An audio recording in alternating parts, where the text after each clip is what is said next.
Vested interests have prevented such a dream becoming a reality.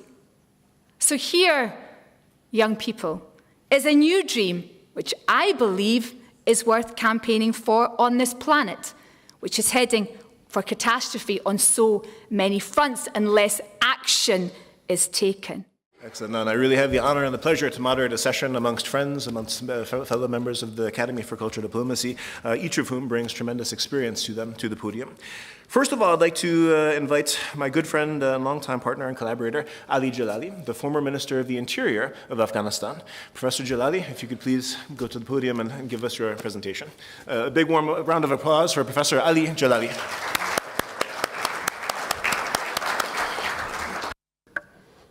Pleased to be part of this conference, and I appreciate the organizers, particularly President Ivanov and also Mark, who invited me again to this session.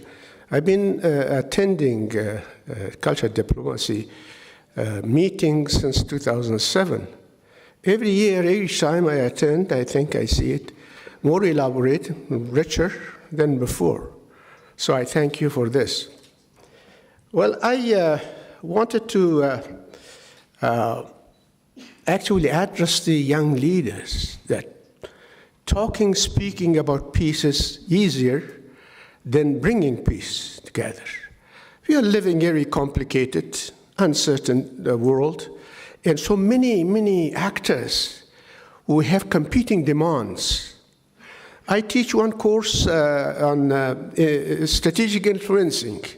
When you make a decision, when you want to implement it, it is not easy. You have to deal with so many actors who either impede your actions or can actually ease your action or help your actions. But you have to deal. It's a kind of it's all what negotiations in dealing. However, the world is not that simple. There is an eternal debate over the nature and dynamics of widening gap between the world of ideas and the world of action. The gap between thinkers and doers, between the scholars and policymakers. I've been gained experience in both world of academic and policy during my career. And even in my career, intimate career as a journalist, I have looked at the issues which brings the policymakers and scholars at the loggerhead. So how we can narrow that gap with the new technology? The scholars make rigorous research and quantification of things, while the policymakers live in a world of constant and instant changes. They do not have time for rigorous and exhausting investigations. They think, or they are based on their experience and intuitive skills, and that's something that affects during all the decisions that are implemented today in the foreign policy. I can go on and on, but I will specifically talk about the problems we faced in bringing peace to Afghanistan. Why, after 20 years, with so much blood and treasure, we removed the Taliban back in power in Afghanistan? Why it happened?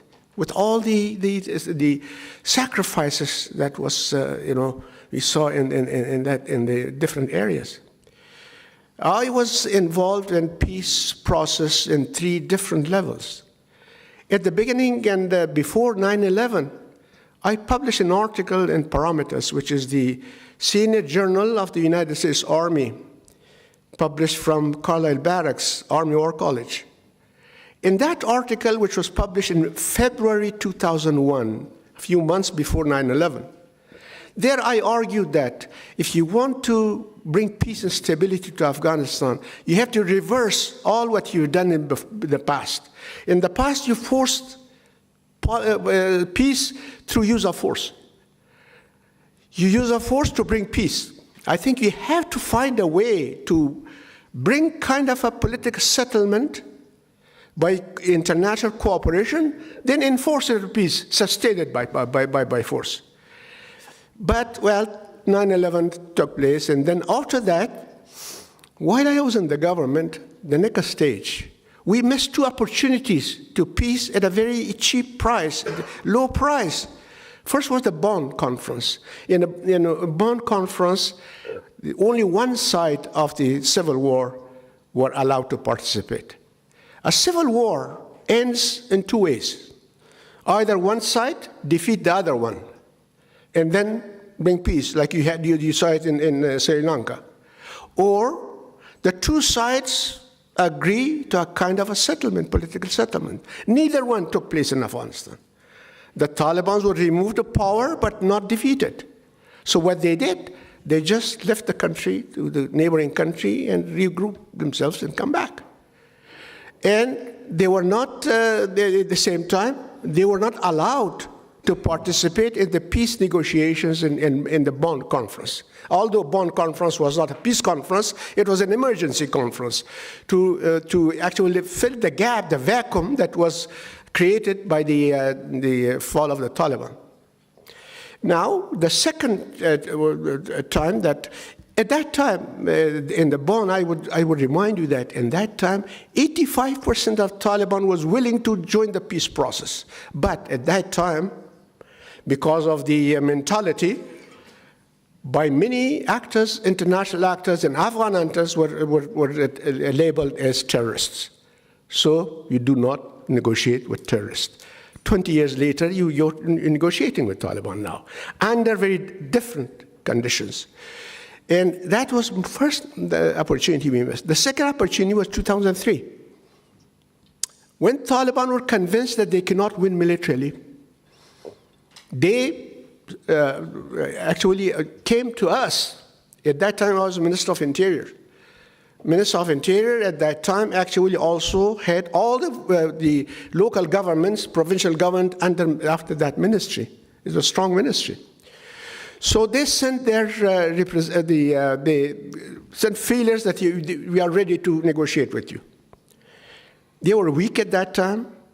The government was strong. People supporting the government. Government was unified. That was the ideal time for negotiations. And we discussed it in the Security Council, and we agreed that, okay, let's talk to Taliban. So they came. They came, sent one person to me, to Minister of Defense, to President Karzai, and some others. They were high-ranking officials. The one who came to me to discuss this with me was the Chief Justice of the Taliban. And I asked him, what are their demands? What do you want? He said, immunity from prosecution, one. The second one is to allow us come here to operate as a political party. We'll disarm political party. I said, this is very easy. I can lobby for you for this. They said, no, it's not that easy. You are not alone. Your government is not united. You are different. Minister of Defense is different. Then you have the 40 countries here. There are intelligence agencies here. There are coalition forces here. There's ISAF here. So if all of you can collectively give us this guarantee, we will come back as a peaceful people and political people. We discussed it 2 months, and some of our Afghan friends who were fighting them in the past were not willing to accept that. They thought that they are in a better position and the Taliban are a spent force. And then international actors at that time were busy with the invasion of Iraq. And all attention shifted from Afghanistan to Iraq. So we did not come to a conclusion. The Taliban went, rearmed, regrouped, and after 2005, started insurgency inside Afghanistan. Now, finally, in 2020, President Trump agreed to negotiate with Taliban, but in a very different conditions. That was the time that Taliban thought that the U.S. is leaving. This negotiation of Doha is not a negotiation, it's an exit strategy for the United States. So why they should actually give much, to the Afghan government? Okay. The idea of Doha was this, that the United States several times tried to negotiate with Taliban. Taliban said, as long as foreign troops are in Afghanistan, we are not going to negotiate. So, okay, in order to negotiate with Taliban, the United States agreed to withdraw its forces in 14 months. Okay, once one side says we are withdrawing troops, the other side thinks it's a better position, it's a strong position. Why they should actually give more concessions? Because in 14 years, the Afghan government is dependent on the assistance from the United States, from the army, from the sustenance of institutions. And even 70% of the budget of that government is provided by the United States. So why the Taliban would give concessions? They said, yes, we will 14 years, fine, you leave, and in that period we will not attack you. And then the other condition was, in this period, you negotiate with the Afghan government, which was a strategic partner of the United States, and then you reach a kind of a political settlement for a coalition government. Well, that was something that some people believe. At that time, I wrote that it was something that Taliban will always run the clock. They said when they leave, the Afghan government is dependent on them, so we will easily take over. So if we can take all of it, why we should negotiate for half of it? That's exactly what happened during the Soviet withdrawal from Afghanistan, the Mujahideen. The United Nations is trying to bring some kind of a peaceful solution between the Afghan government at that time, the Moscow-backed government, and the Mujahideen. But the Mujahideen was thinking, why when the Soviet Union leave and they cannot survive? So why we should take half of it? Why cannot all of it?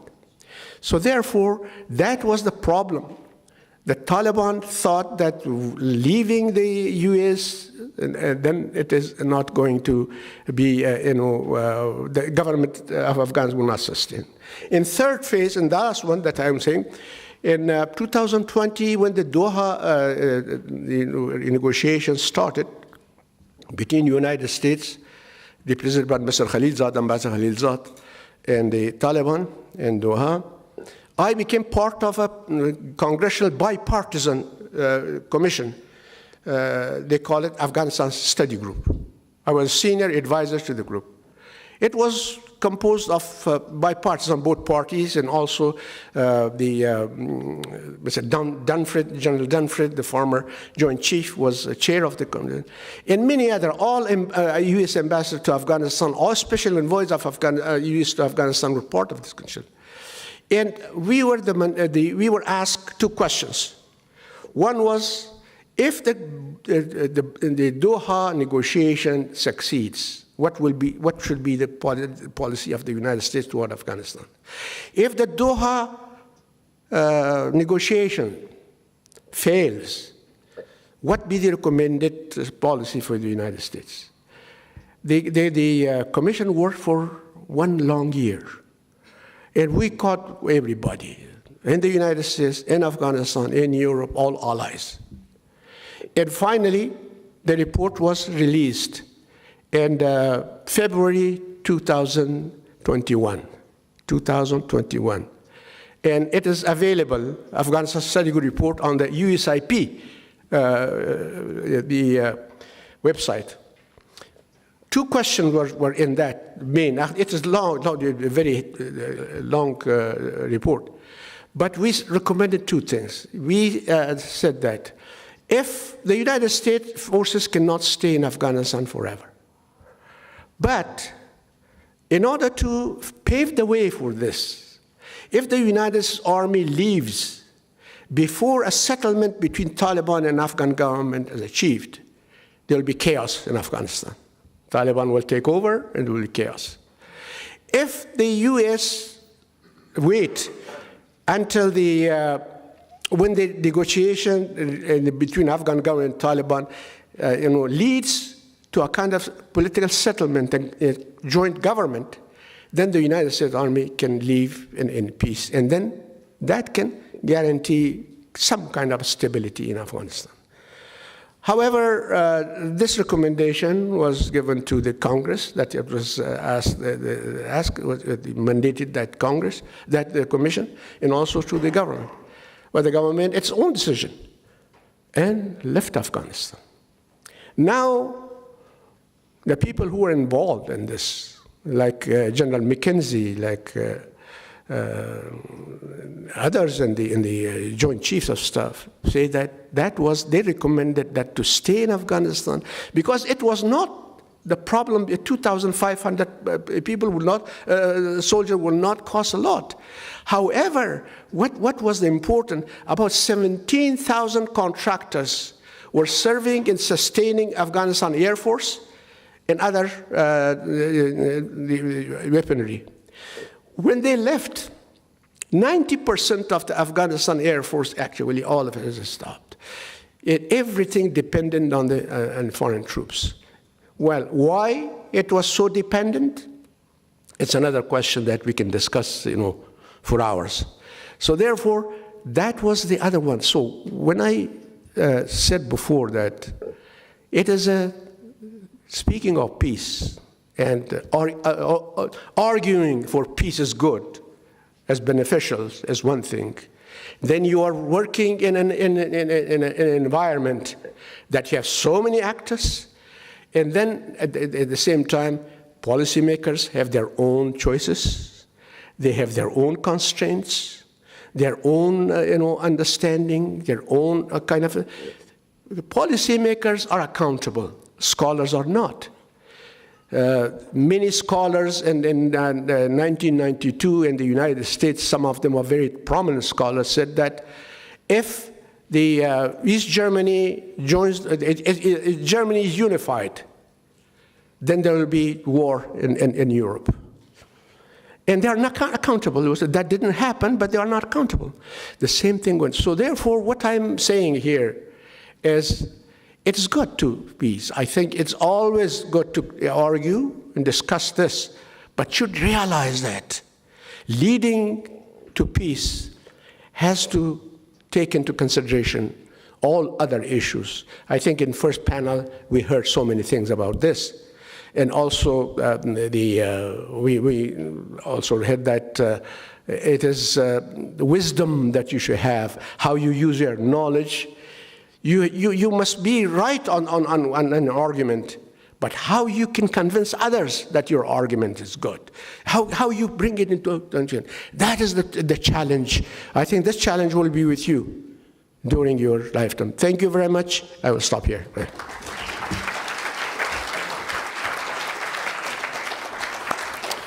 Thank you very much, Professor Ali Jalali, for inspiring and insightful words, and also in particular speaking from your experiences, which I think we can all benefit from in many ways. I'd like to now introduce our next speaker, a fellow advisory board member also of the ICD, the former Minister of Economy and Sustainable Development of Croatia, Mr. Davor Filipovic. Dear President Ivanov, dear Mark, ladies and gentlemen, distinguished guests, young leaders, it's an honor to be here with you today and to have an opportunity to speak at the Ohrid Cultural Diplomacy Forum. I will use this opportunity to discuss a subject that lies at the heart of the prosperous and stable society, the impact of economic development on peace and democracy. These three pillars, economic development, peace, and democracy, are deeply interconnected, and together they form the foundation upon which nations thrive. The ways in which nations grow economically has a far-reaching consequences, shaping the very fabric of their political systems and the peace that sustains them. At its core, economic development refers to the progress of a nation's economy marked by higher standards of living, increased job opportunities, better infrastructure, and sustainable growth. But the significance of economic development goes beyond mere statistics. It influences the social fabric of a nation. In a society where economic development is inclusive and equitable, it fosters peace. When people have access to employment, fair wages, healthcare, and education, the likelihood of conflict and unrest diminishes. Poverty and economic inequality, on the other hand, have historically been breeding grounds for tension, discontent, and even violence. Economic deprivation could lead to desperation, and in such a social context, conflict becomes more likely. In societies where economic development has been robust, we often observe a more peaceful coexistence. Countries that have invested in education, healthcare, and poverty reduction programs have managed to reduce crimes, social unrest, and radicalization. By addressing the root causes of violence and conflict, inequality, unemployment, and lack of opportunity, economic development becomes a powerful tool for maintaining peace. Economic development not only influences peace, but also plays a crucial role in fostering democracy. History has shown us that thriving economies often give rise to more robust democratic institutions. Why is that the case?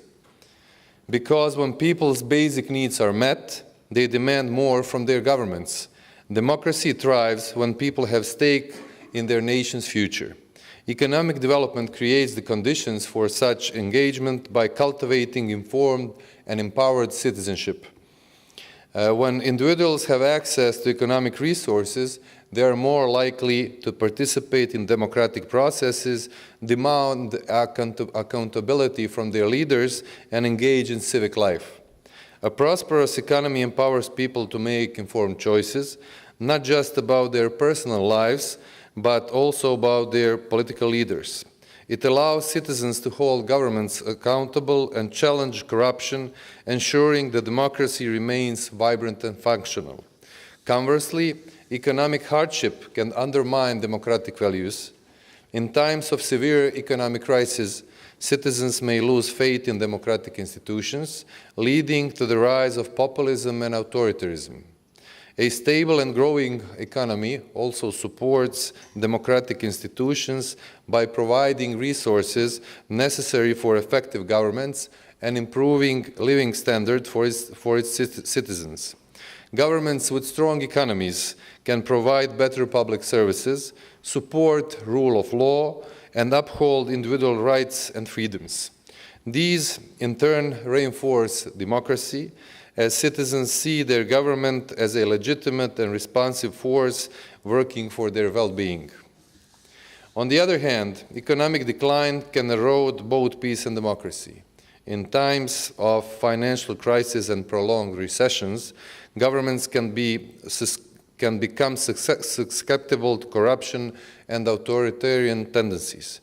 The desperation caused by economic hardship can lead to a rise in populism, extremism, and erosion of democratic norms, as seen in various parts of the world today.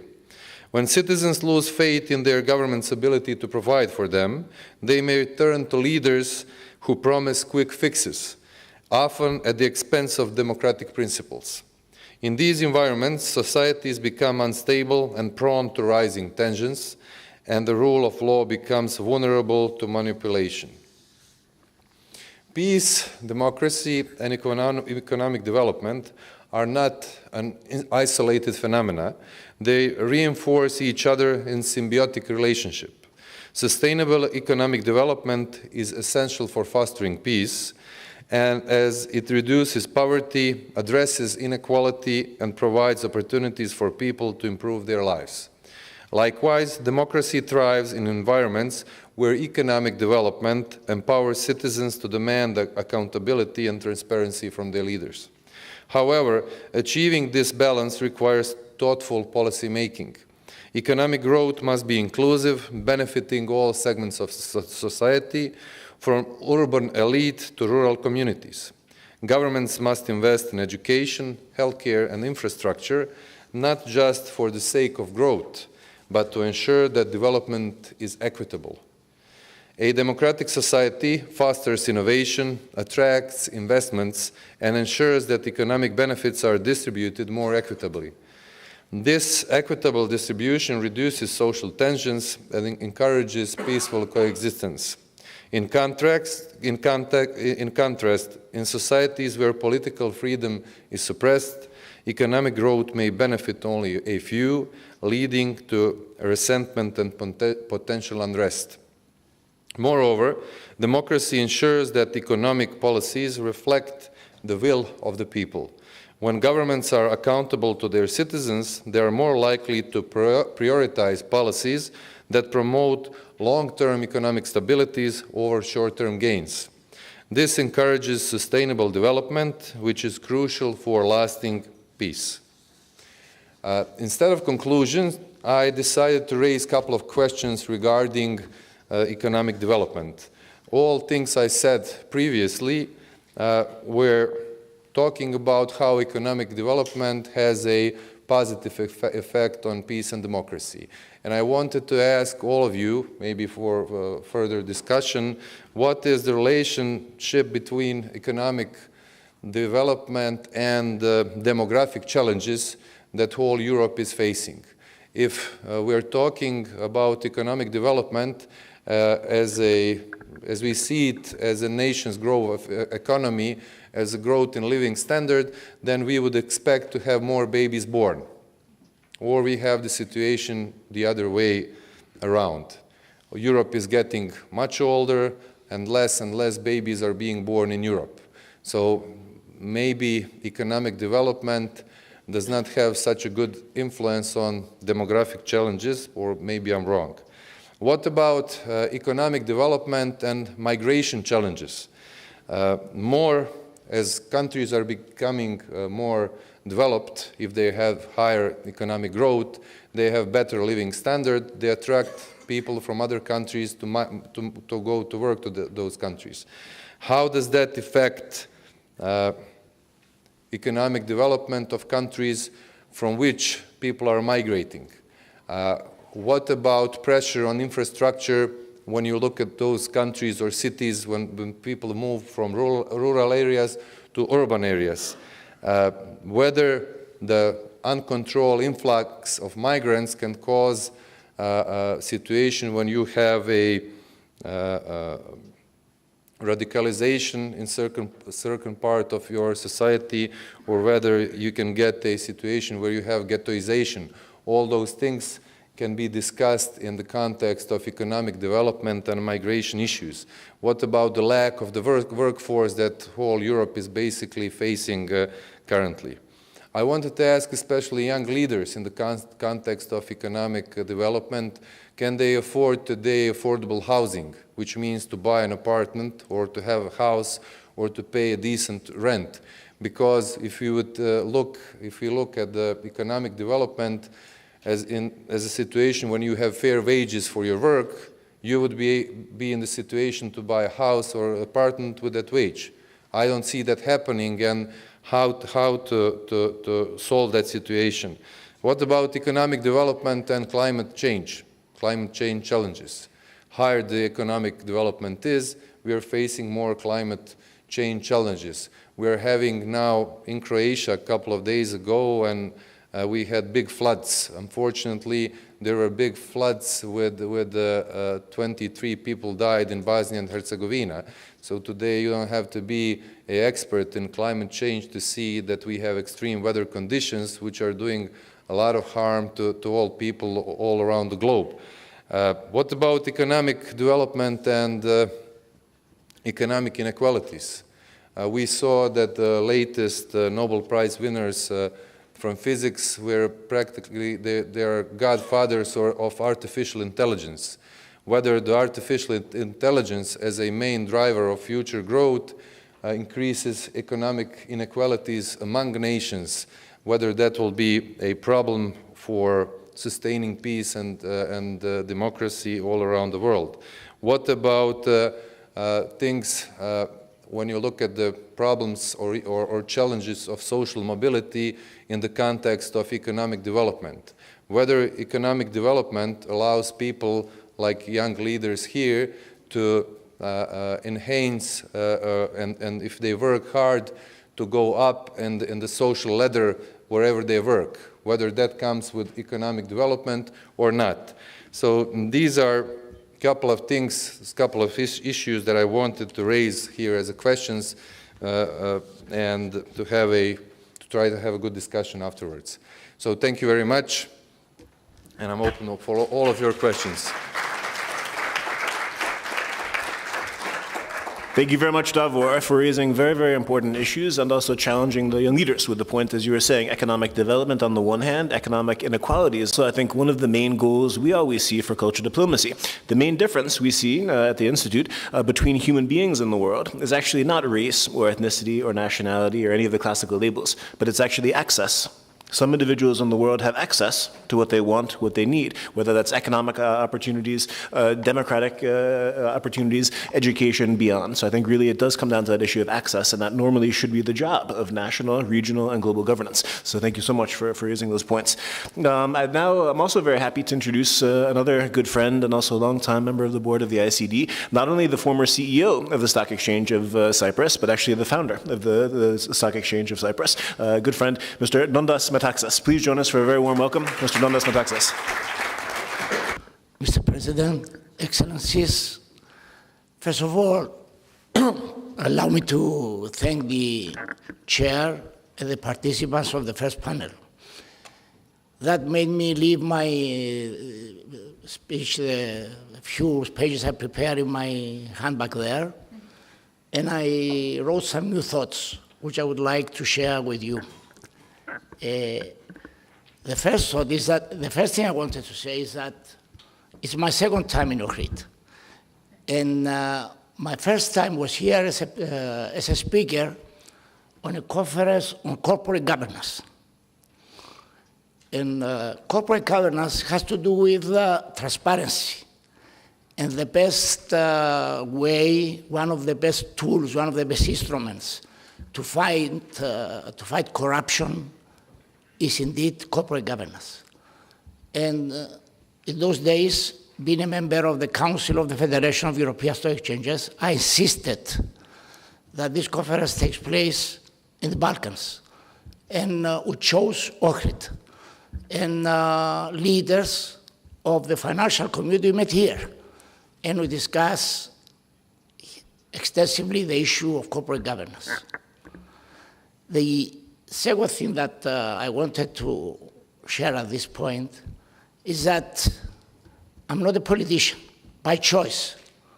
One day, the late President Jalali called me late at night. He asked me, Nondas, what are you doing? I'm telling him, Mr. President, I'm getting ready to go to bed.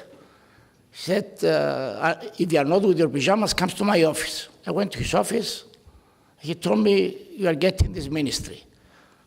I was shocked. And I told him, Mr. President, you honor me a lot about this, but I don't want it. What I want from you is to let me finish my initiatives. I had an initiative on introducing corporate governance, and we have a number of initiatives on aligning Cyprus legislation with the acquis communautaire, because in those days, we are contemplating how to become a member of the European Union. And in those days, it seemed totally and absolutely possible for Cyprus to become a member of the European Union. Today we are. How did we do it? It was because we took certain initiatives. And what I would like to stress is that you don't have to be a politician to take initiatives. You can be in the financial sector. You can be a journalist. You can be anywhere to become a leader. You can be a religious leader. Leadership is not limited to political leadership. And with some friends, we took the initiative of having our president, our government, and working very hard to align our legislation and our institutions to those of the European Union.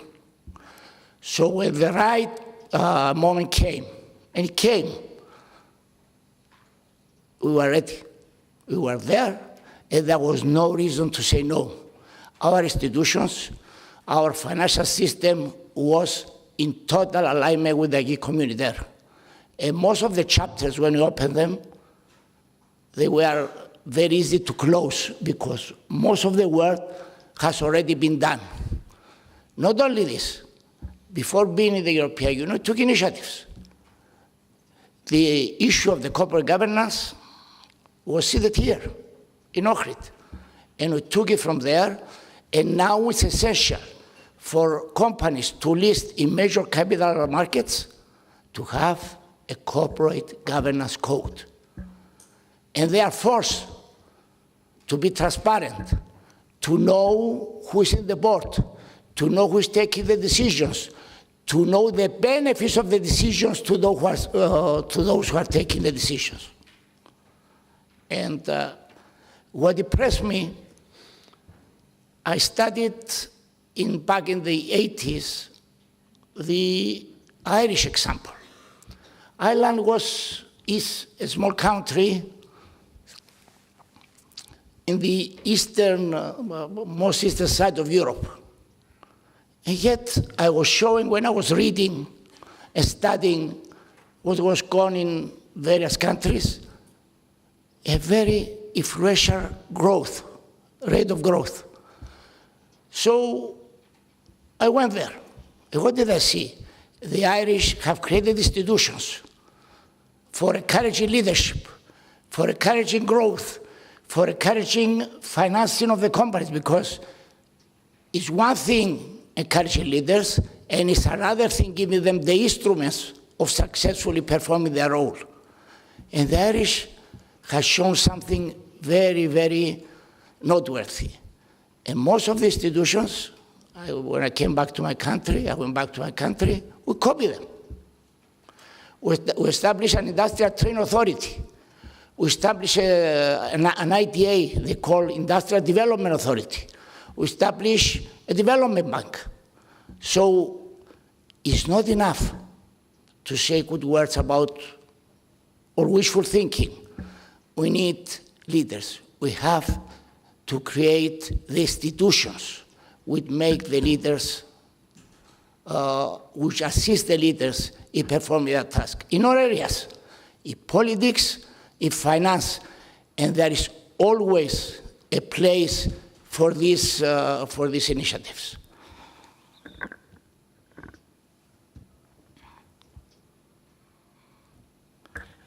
And every effort, when I was many years ago, a teenager, many, many years ago, I used to read Odyssey.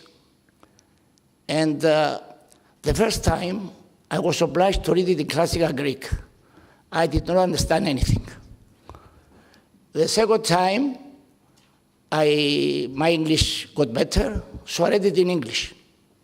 And I started understanding many of the things that were there. And then later on, I read it in my own language. And then I understood, and the important thing is not the destination, a small island, Ithaca. The important thing is what you learn in the journey. And the decisions you take in the journey. If the hero of Odyssey stopped when he found the first difficulties, he could stay with the nice women he met. He could stay in the nice places he met. Nobody would have known him.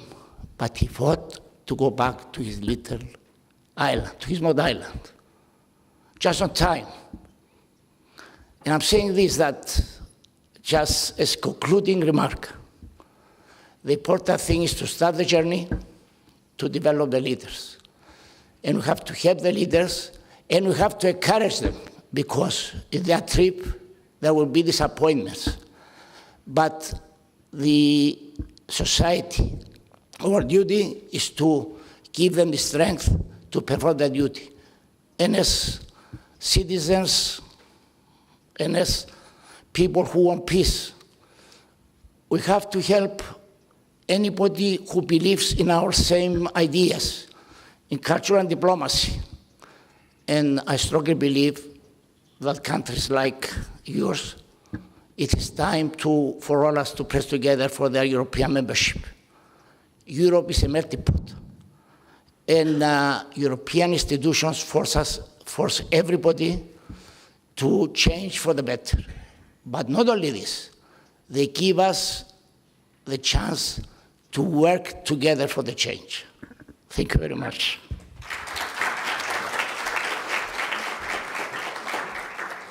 Thank you so much, Nondas, for those inspirational words and also insights and experiences demonstrating leadership in the economic field, the political field, and beyond.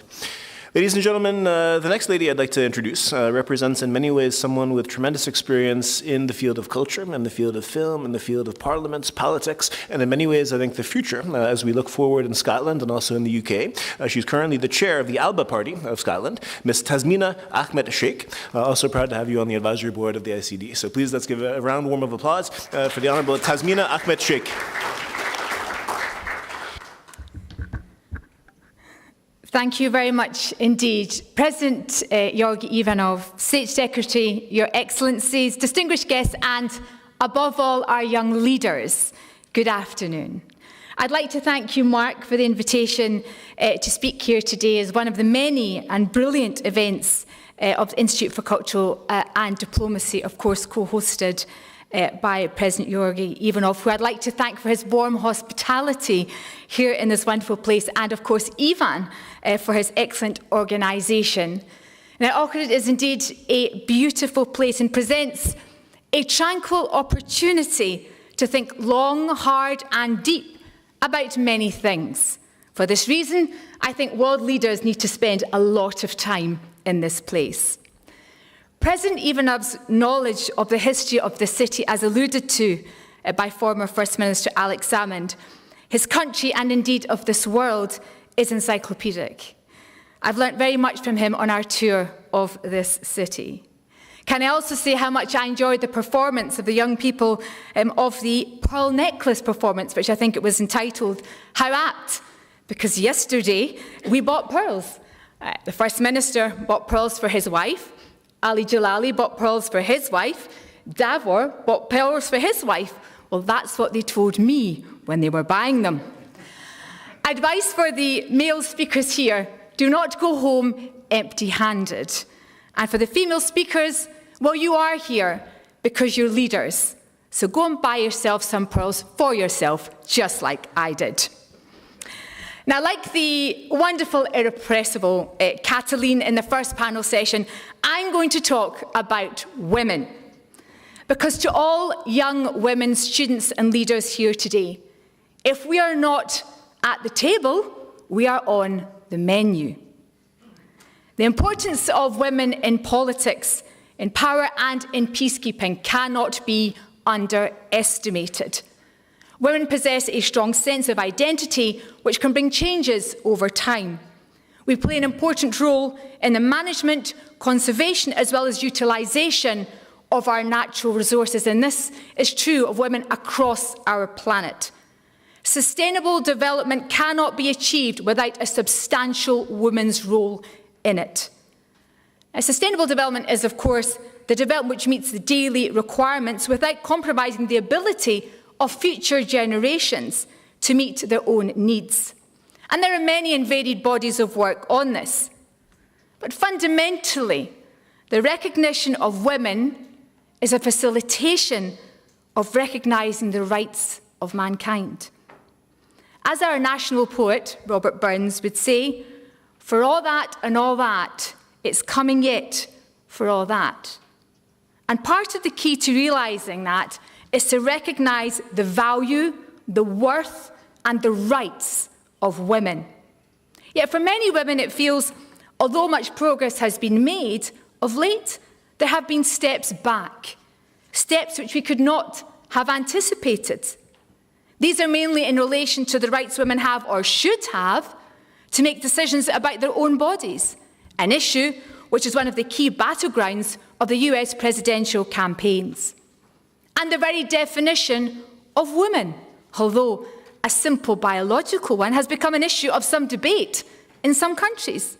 The question, what is a woman, has left many politicians inexplicably dumbstruck.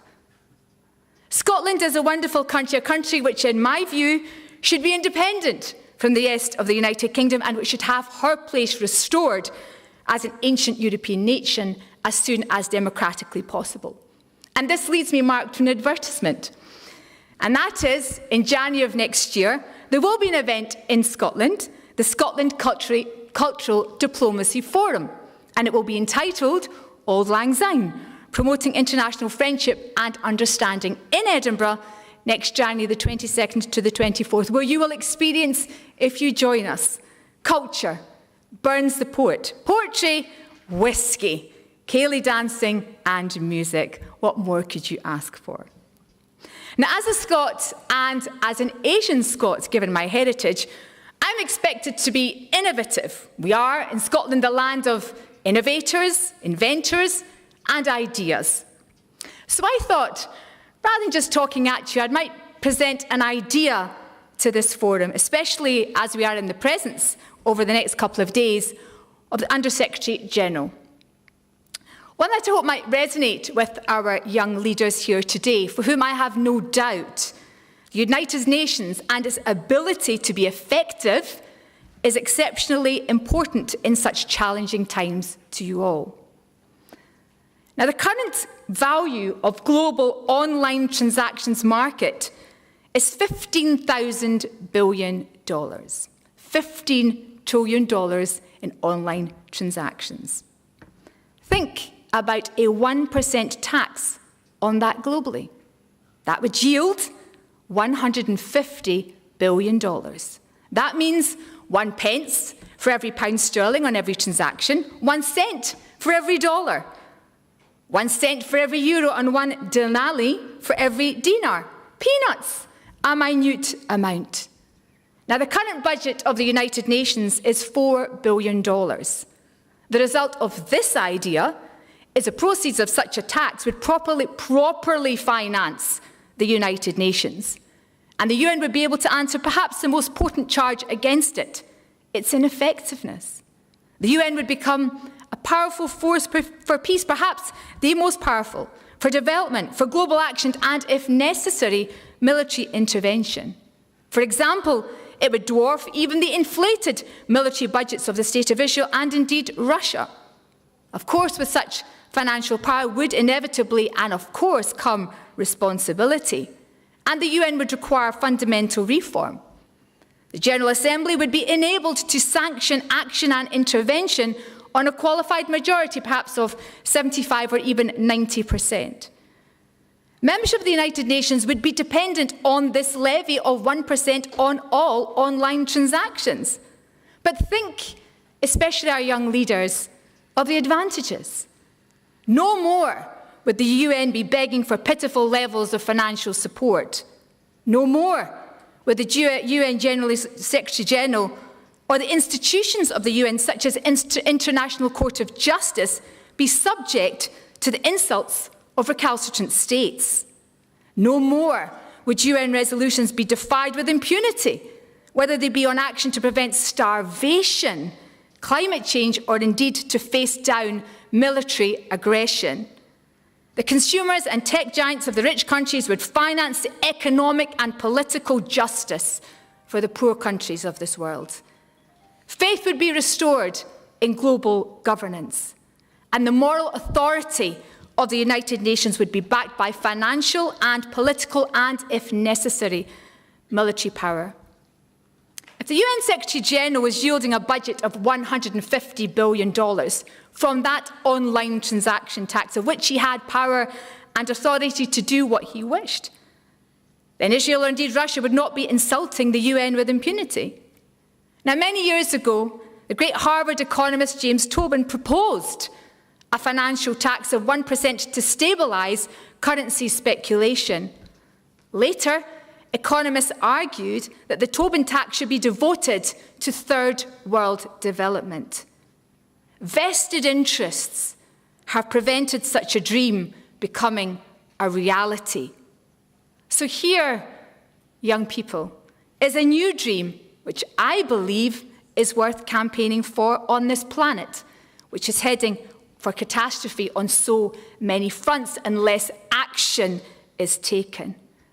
A dream perhaps, but a vision worth advocating and campaigning for. World governance of a practical and decisive kind. So where better for me to suggest such an idea than at this forum, taking place in one of the cradles of civilization and human development.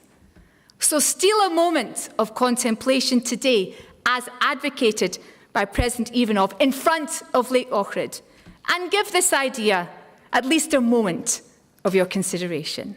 Thank you. Also of the faculty of the Academy for Cultural Diplomacy. I think one of the most brilliant professors that we have. You may know we offer MA, MBA, and PhD programs in Berlin at the Academy for Cultural Diplomacy. 5 of our students are here with us today, if you want to have a chance to get to know them. But we're so happy to have you here, Professor Hans Köchler, and thank you so much for having taught me so much the last decade and more, your time also teaching at the Academy, and we very much look forward to further inspirations and insights today. So ladies and gentlemen, the President of the International Progress Organization in Austria, Professor Hans Köchler.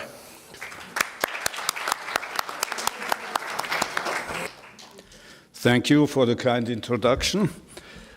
The topic of this session is global governance, and I followed with interest what the State Minister said about the importance of global governance and the cooperation of smaller states on the basis of sovereign equality in this effort to secure a global order of peace that is stable and, so to speak, sustainable.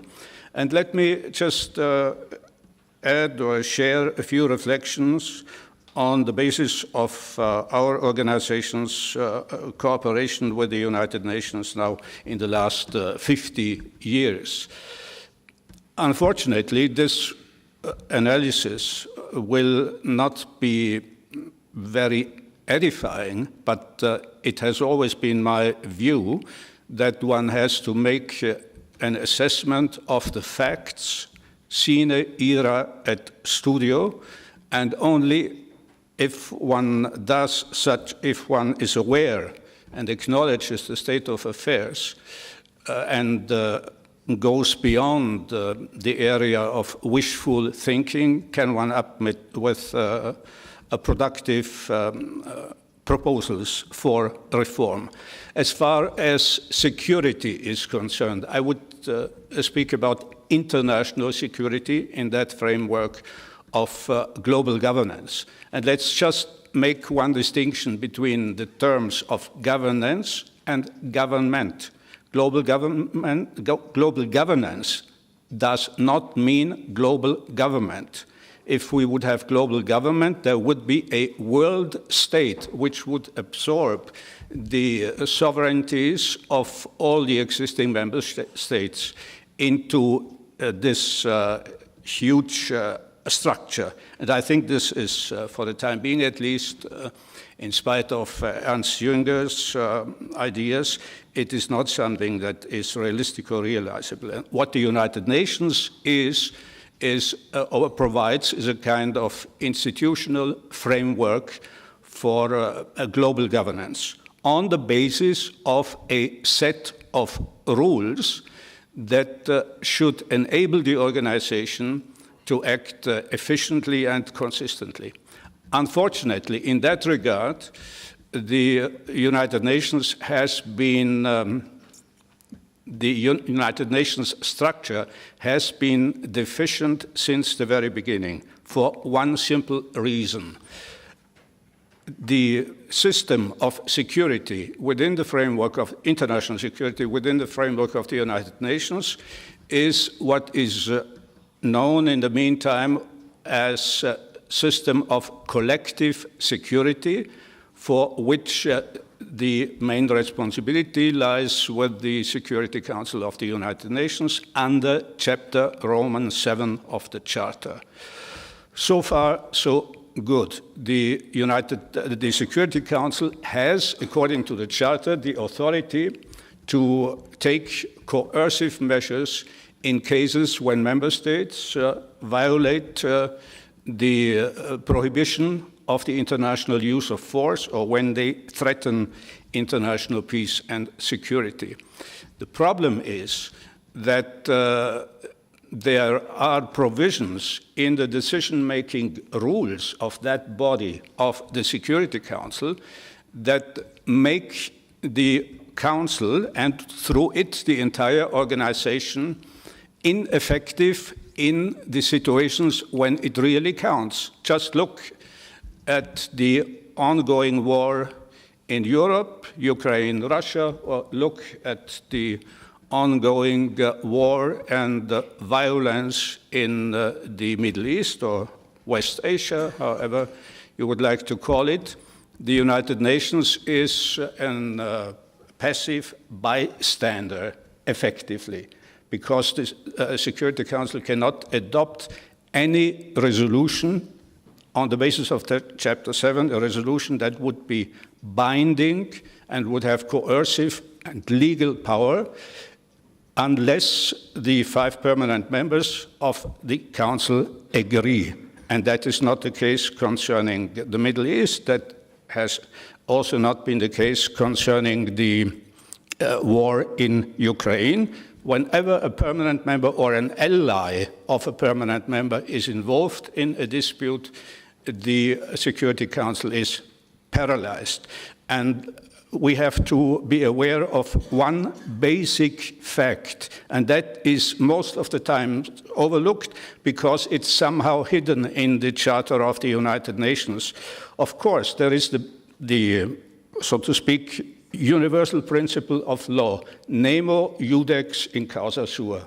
No one is judge in their own case. Yeah, that is quite fair and understandable. And this applies to all the decisions of the Security Council under Chapter Roman 6, which is a chapter about resolutions that have not binding force, but that are legally recommendations. Recommendations for the peaceful settlement of disputes. What counts in the UN Charter is the authority under Chapter 7 concerning coercive measures. And for any decision under Chapter 7, this rule does not apply. But what applies is everyone, that means every member of the Security Council, is judge in their own case. And I mean, that is a recipe for anarchy, and that is the reason why we have seen all these wars of aggression during the Cold War, whether it's the Vietnam War or the first Afghanistan invasion in 1979, and so one could mention so many other illegal uses of force, and why we are seeing the violation of the prohibition of the use of force also since the end of the Cold War by a number of actors. And I would not so to speak, exclude any one of the permanent members of the Security Council, whether it is the United States and, for instance, its invasion of Iraq in 2003, or Russia and its invasion of Ukraine more recently, or also, just one example, the total disregard as far as the international rule of law is concerned by the People's Republic of China of the legally binding decision of an arbitral tribunal concerning issues of maritime sovereignty in the South China Sea. And nothing will change in that regard as long as one does not introduce consistency into this system of norms. At the national level, of course, there is a constitutional everywhere. I would say where the rule of law prevails, there is a constitutional court. And in such a case where there is a conflict of norms, in this case, the norm, for instance, on the prohibition of the use of force, and the other norm privileging certain member countries to prevent any decision on such a violation because they are not, because they have the right of veto and because they are not bound not to abstain in cases when they are themselves a party. At the national level, a constitutional court would change the law and would instruct the parliament to make the according changes and would invalidate the existing provisions. Internationally, that does not exist because as one calls it, the World Court, the Court of the United Nations, the International Court of Justice in The Hague, can only issue advisory opinions. It cannot take any binding decisions, even in cases of arbitration, if the Security Council of the United Nations is not assisting it in the implementation of its decision. And let me just add one more point, which is particularly striking. As far as this situation, the implications of this situation are concerned, for international criminal justice, which is one of the most spectacular aspects of nowadays international relations and of nowadays also thinking about international security. There is, as I would call it, a kind of unorganic linkage between the Charter of the United Nations, or between the United Nations organization and the International Criminal Court. Of course, legally, the International Criminal Court is an independent entity created by treaty, and it has nothing to do with the United Nations. It's not an affiliate organization of the United Nations. But according to the Rome Statute of the International Criminal Court, the Security Council has special rights concerning the jurisdiction of the International Criminal Court, the ICC. The prosecutor can only open an investigation if the prosecutor of the ICC, can only open an investigation in cases where crimes have been committed on the territory of a state party or by citizens of a state party. But in addition to that, and that is understandable, that according to the Vienna Convention on the Law of Treaties, states that have not signed the Rome Statute are not bound, are not subject to its provisions. But according to the Rome Statute, there is a special provision that authorizes the Security Council under Chapter 7 of the United Nations Charter, which is the chapter regulating coercive measures, to refer a situation where a crime may have occurred to the International Criminal Court. And in such a case, the court has jurisdiction whether a country is a state party or not. Of course, this decision is subject to the veto. That means never will any situation be referred to the International Criminal Court, where that court has no jurisdiction sui generis, if the interests of a permanent member are concerned. But the issue is going even further concerning security. Since Nuremberg, there is this, how should I say, public awareness or conviction that the paramount crime, paramount international crime, is the crime of the war of aggression. That is, in our legal thinking, that is, so to speak, the Nuremberg legacy. In the meantime, the International Criminal Court, the statute of the court has been amended, so the court now has also jurisdiction over the crime of aggression. But again, here we have an almost, I would say, situation that is really absurd. It's almost like the theater of the absurd. The Security Council may, just let the things be described in a very brief and concise manner, although they are rather complex. The prosecutor of the International Criminal Court may take up an issue concerning the crime of aggression and may declare that he will initiate an investigation. He can go ahead with it if the Security Council, so to speak, determines that there is the situation of aggression.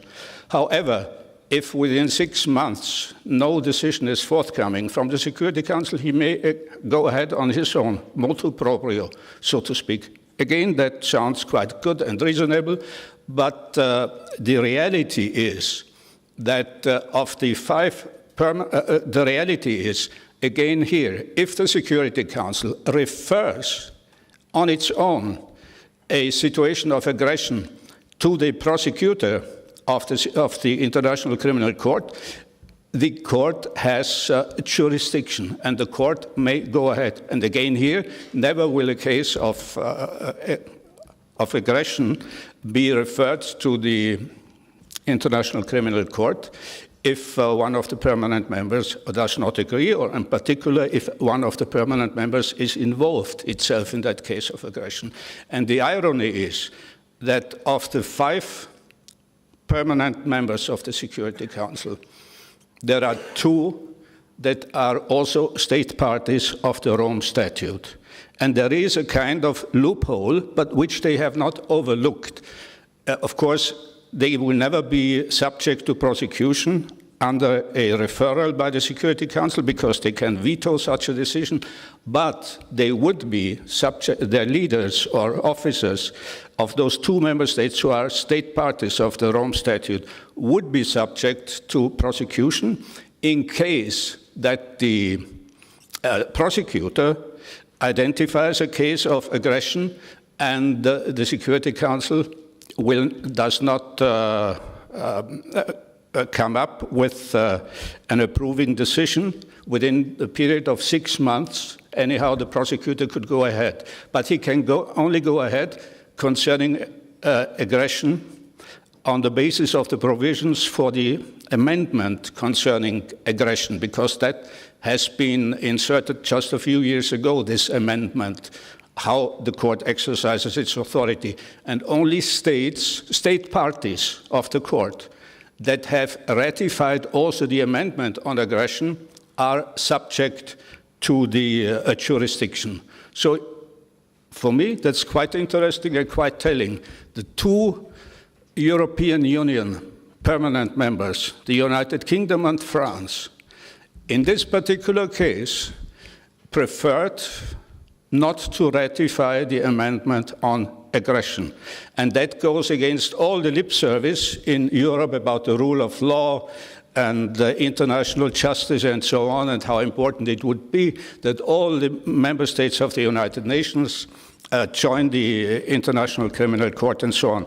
Concerning the most, how should I say, serious crime under the jurisdiction of the court, these 2 European Union countries, I would say against all what we say here in Europe and what they say in those countries about European values and commitment to fairness and equality among nations, stay away. And as long as this situation prevails, and as long as we do not address that within the United Nations framework, and through it also the wider framework of international relations, power ultimately, when it's getting really serious, trumps law.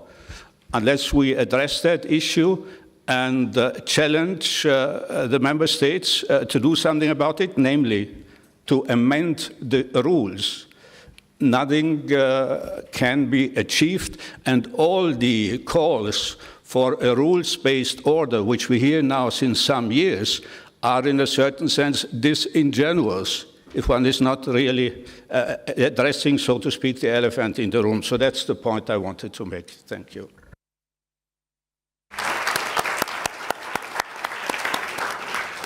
Thank you so much, Professor Köchler. We've all learned a lot in that presentation. What I'd like to do now, since I was told we are actually limited on time, normally 5 minutes, let's see if we can stretch it maybe to 7. Let's try to have as many brief questions or comments from the audience, and then we can give it back to those who would like to respond. So I think we have a microphone that's traveling. So if you could just raise your hand and try to be as brief as you can so we can hear as many voices as possible, if we can, 2 or 3, and then we'll give it back to the panelists.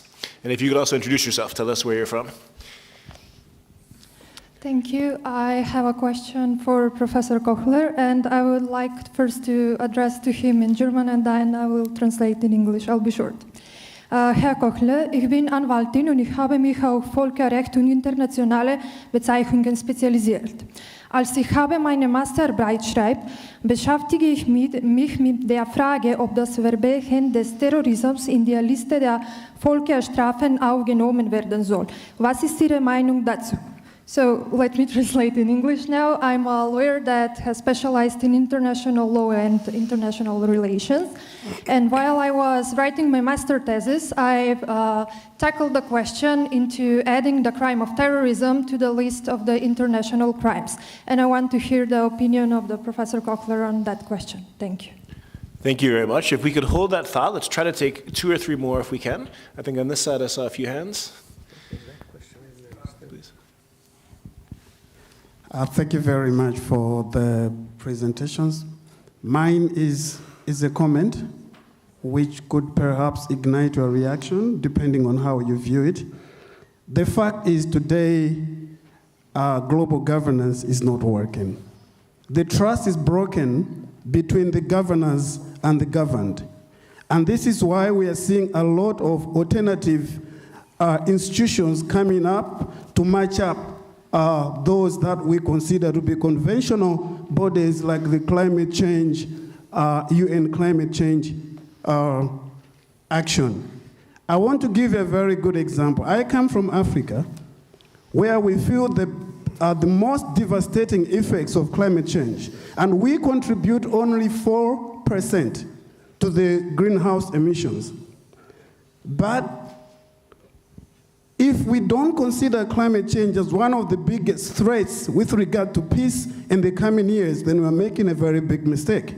Because as African governments fail to provide social services to their people, because they are busy struggling to recover from devastating shocks of extreme weather, that will lead to civil unrest, which will also be as devastating. I wonder why governments like the US are able to happily finance a war, giving weapons to Ukraine and any other wars that are out there. A single F-35 fighter jet is not going to cost less than 80 billion. Yet they're failing to provide support for the 100 billion climate change action budget. Where are we? So because of this, you see that developing countries might be thinking to exit because their voice cannot be heard, they don't see any solutions, and that's gonna make the world more divided and more geopolitical realignment upheavals. So my point would be, we really need to do some serious rethinking. The UN needs serious restructuring, and people should start walking the talk, not just mere tokenism that we see in the UN chamber meetings. Thank you. Thank you for your comments to different speakers who would like to respond. But before, let's try to take maybe 1 more if we can. Okay, please. I have a question for Mr. Ali Jalali. Some countries believe that Taliban has changed and may have a different approach now, but others argue that there is no such a thing as a good oppressor. As someone who is closely familiar with the issues in Afghanistan, do you approve of negotiating with this government, or do you believe that such action would mean accepting operations? And if you don't believe of negotiation, what action do you think can be taken to comfort the Taliban regime? Thank you very much. Now I'd like to come back to the panel, since we are actually out of time, for some brief responses. There were two specific questions, one to Professor Köchler, one to Professor Ali Jalali, and then one comments, which anyone on the panel, of course, would be welcome to respond to. Perhaps Professor Köchler, if you could begin with the one question directed to you.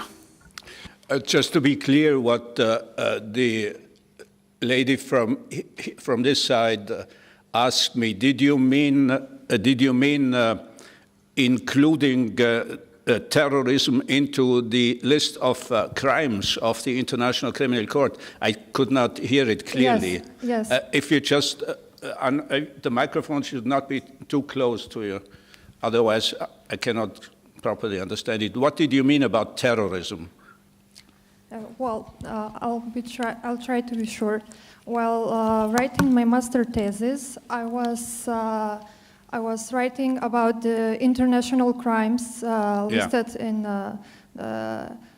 the Geneva Acts, and I tackled the question: shall the crime of terrorism be added together with them? And that was my question. Yeah, I understand. My understanding of the situation is that acts of terrorism can be subsumed under the category of war crimes or crimes against humanity.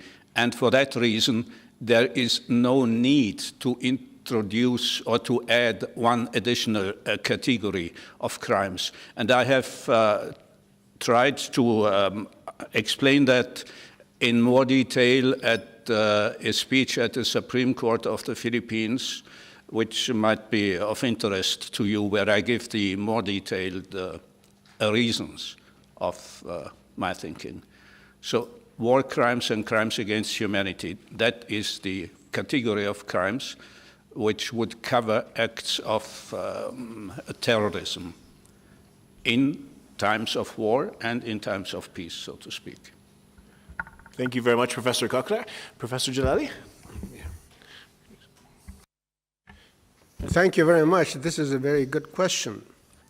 You know, to start with, any insurgency is based on ideology. And if they win, by force or they gain military victory, they are in a position that they are very reluctant to widen their base. And also they actually used to base their administration on control. In Afghanistan, when they came to power through a military victory, they do not have internal domestic legitimacy. All these surveys in the past 20 years done by Asia Foundation, actually, the people in Afghanistan, not more than 13% wanted Taliban to be in power.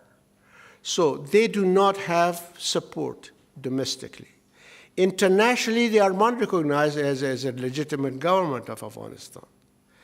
And in terms of professional, they do not have the capacity to run a government. They are madrasa-trained mullahs.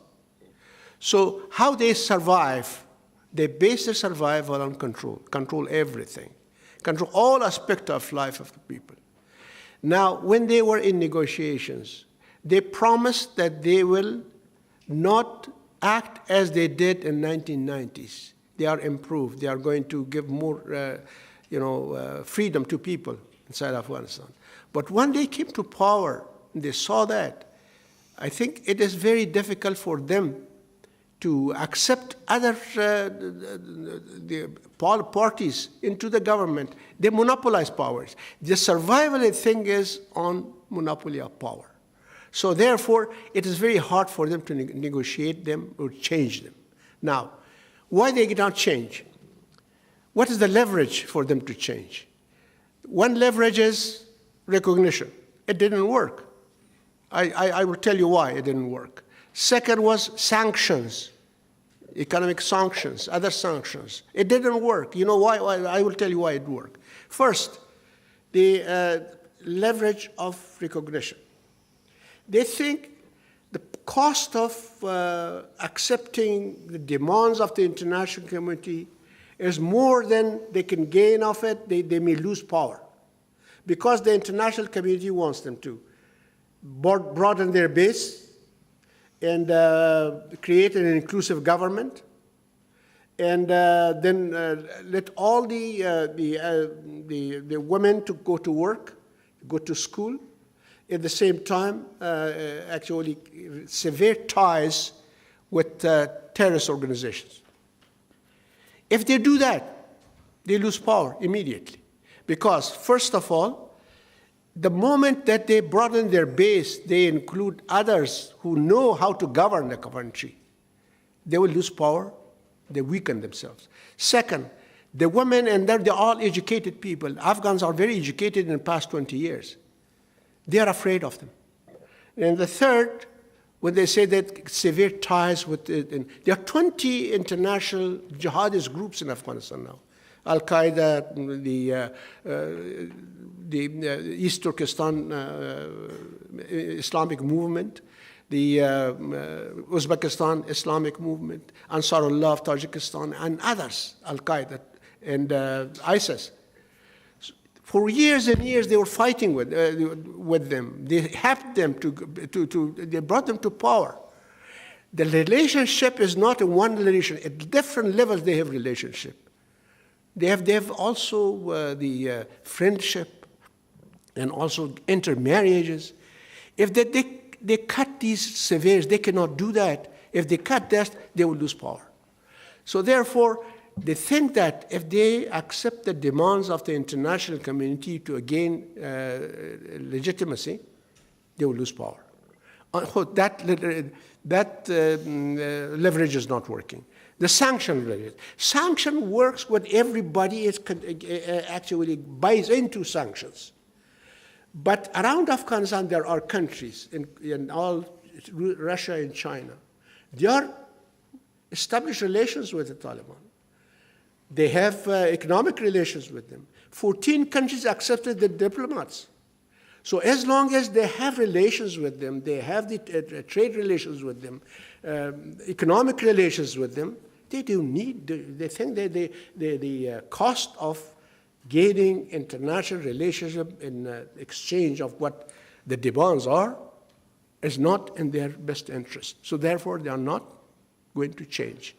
On the other hand, inside the Taliban, domestically, ideologically, it is not a monolithic thing. There are some moderates, some pragmatics, and some very fundamentalists.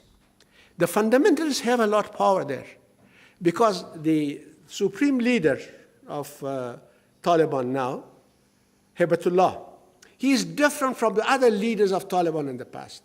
The first leader of the Taliban who has created and founded that, Mullah the Omar, he was a small village mullah with no much education in religion education. And he belongs to a small Pashtun tribe of Hotak. His base was very weak. His successor, the Mullah Mansour, he was a businessman. But this man, the three things that give him a power, and he became the most powerful person in Taliban. First, he is a religious leader. The Hadith and Quran, they say he is the highest, the religious, authority among the Taliban. Before the Taliban came to power, he was the Chief Justice of the Taliban. Second, he belongs to a very strong, wide, big Pashtun tribes, Nurzais, in Kandahar, in Helmand. That's why he is in Helmand. So he has created some kind of a personal guard for himself from Nurzais, from that tribe. And that's, I think the Iranians will help them too. And it is like a revolutionary guard that they created this. And the third, he has a jihadist credential, he says, because he used his son as a suicide bomber against an American unit. So he says he is the one. And finally, he claims that he was the leader who led the Taliban to victory. So therefore, despite the fact that there are many that against this ideology, against them, but if they lose unity, all of them will lose. So therefore, for the sake of unity, they're actually not going to challenge him. And he is his own realm in Kandahar. When in Kabul, the government, the shots are also called from Kandahar, not Kabul. So the ex-government is with Hibatullah in Kandahar, not in Kabul. Therefore, this is a bill. Now, how to get out of this? United Nations Secretary General tried 3 times and held the meetings in Doha with 14 countries who are dealing with Taliban to bring some kind of consensus how to try to unify, find a unified way to deal with Taliban. As long as Taliban can use one against the other, they will not change. He failed. So therefore now, 3 things should happen in order to change Taliban. First, the international community, as the United Nations Security Council suggested, a special envoy should be appointed for Afghanistan to go around and to diplomatically convince different people how to deal in a unified way with the Taliban. That can bring pressure. That pressure actually accept them to get ready for negotiation with other people. And then, even when they agree to negotiate with other Afghans, non-Taliban Afghans, the non-Taliban Afghans are fragmented. They are not, unified. So therefore, they always claim, we talk to who? There are several factions now, and I will tell you a joke that there are even 5 people have claimed that they are the presidents in exile. So with that situation is there, Taliban believe that as a good situation. Thank you. Thank you very much. I have gotten the sign that we're out of time, but I wonder if there's a volunteer maybe to give a brief response to the one question from our delegate from Malawi regarding United Nations, and maybe also a concluding word. Please, Tasmina. Thank you, Mark. You can trust the women on the panel to be concise. Can I say to the gentleman from Africa, the manner in which you delivered your comments, I think perfectly encapsulates the frustration felt by so many people across the world of all ages, but particularly our young people, a sense of frustration as to why it is that we are watching the world destroy itself and why we seem fundamentally incapable of bringing that to an end and delivering peace for people. Why is money being spent on weapons when money should be spent on resolutions for peace? Hence, we find people marching across the world looking for resolutions, people losing faith in the governments to deliver those solutions. And what happens when governments ignore the effects of climate change and instead spend money on arming other nations? What happens when we watch people starve to death and are incapable of delivering food parcels to them? People get angry. And that anger leads to a world that is even more unsafe than it currently is. The UK elections demonstrated just earlier this year, in terms of the number of people who participated and put a cross in a box for a political party, how little faith people have in politicians to deliver. And that is something that should be of grave concern to us.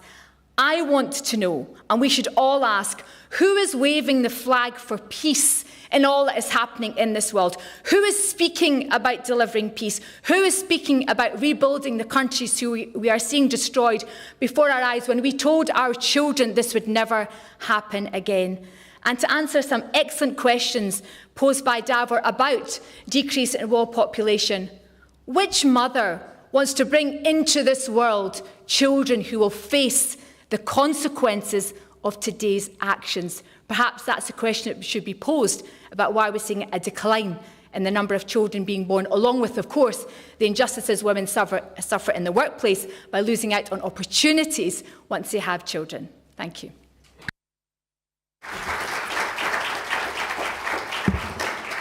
Thank you very much. Professor Jalali would like to give a brief closing comment. a footnote to this. We're not talking about the international government, world government, whatever you call it. It's fine. There are some the institutions there, as was discussed by the professor, that work. But as Riemann Aron said, the rule of law is good for domestic administration. In the international relations, it's either semi-state of the nature. State of the nature means that if your interests are threatened by somebody, you do not follow the rule of law.